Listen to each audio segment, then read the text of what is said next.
Assalamualaikum warahmatullahi wabarakatuh. Perkenalkan, nama saya Giva Dinarania dengan NIM 0804 12182429661 dari kelompok 3.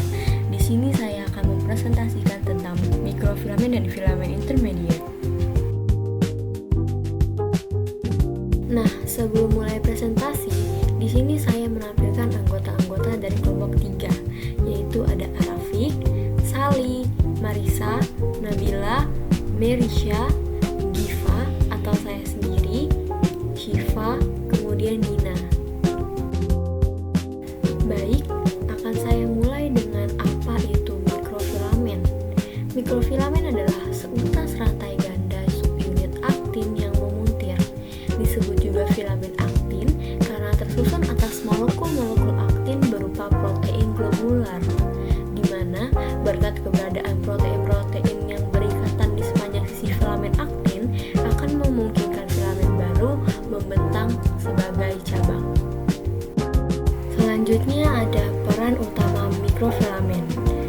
Mikrofilamen berperan terhadap motilitas sel, terutama sebagai bagian aparatus kontraktil sel otot.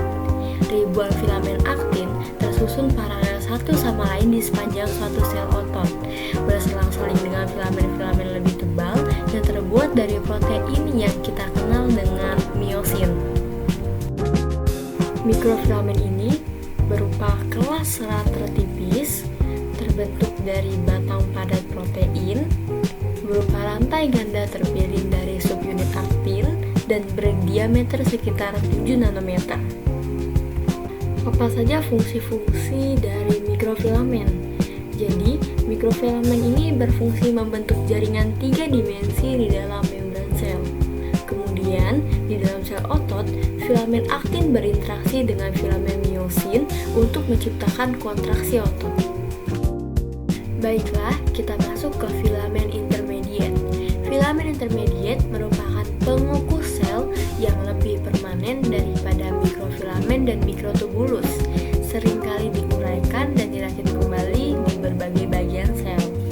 Bahkan setelah mati pun, jejaring filamen intermediate ini seringkali tetap bertahan. Misalnya, lapisan terluar kulit yang terdiri atas sel-sel kulit mati yang penuh dengan protein keratin. Sama halnya dengan mikrofilamen, filamen intermediate ini juga memiliki peran utama, yaitu sebagai rangka dasar bagi seluruh sitoskeleton. Ketika bentuk keseluruhan sel berkolerasi dengan fungsinya, filamen intermediate akan menyokong bentuk tersebut. Salah satu contohnya adalah akson sel saraf yang meneruskan impuls kemudian diperkuat oleh suatu kelas filamen intermediate.